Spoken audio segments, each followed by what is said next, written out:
Hormuz প্রণালী দিয়ে বাণিজ্যিক জাহাজ চলাচল আবারও শুরু করতে নতুন একটি অস্থায়ী রুট তৈরির বিষয়ে ওমানের সঙ্গে আলোচনা করছে ইরান।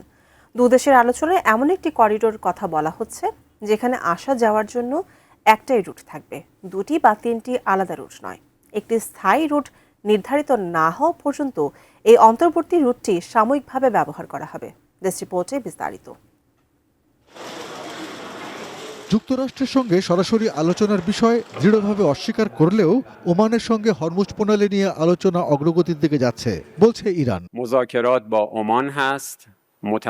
দেশটির পররাষ্ট্র মন্ত্রণালয় জানায়, একটি স্থায়ী চুক্তি না হওয়া পর্যন্ত ইরান ও ওমানের নিজস্ব নৌপথগুলোর জন্য একটি সাময়িক একক পথ তৈরির উপর জোর দেওয়া হচ্ছে। আমি বুঝি নির্মাণের শিল্প, সালাম স্টিল বোঝে ডিউরেবিলিটি। সালাম স্টিল, মোস্ট ডিউরেবল স্টিল। যুদ্ধ পূর্ববর্তী সময়ে জাতিসংঘের আন্তর্জাতিক মেরিটাইম অর্গানাইজেশন নিয়ন্ত্রিত দীর্ঘদিনের ট্রান্সপোর্ট সেপারেশন স্কিমের বিকল্প হিসাবে এই নৌপথ ব্যবহার করা হবে বলে জানিয়েছেন ইরানের পররাষ্ট্র মন্ত্রণালয়ের মুখপাত্র ইসমাইল বাঘাই। ما الان داریم از یک کریدور صحبت می‌کنیم که مسیر رفت و برگشت خواهد داشت، نه از دو یا سه مسیر مجزا. ওমানের সঙ্গে এই আলোচনা কেবল একটি নিরাপদ নৌপথেই সীমাবদ্ধ থাকবে না, বরং প্রণালীর ভবিষ্যৎ পরিচালনার বিষয়টিও এর অন্তর্ভুক্ত হবে বলে জানান তিনি।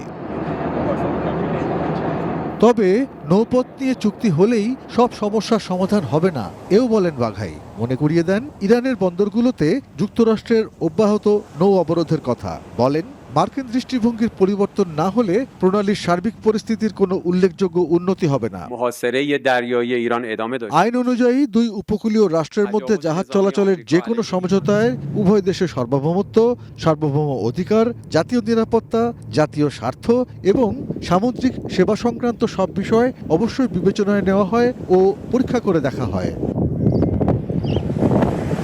অর্পণ Maitra, desk report, ATN news.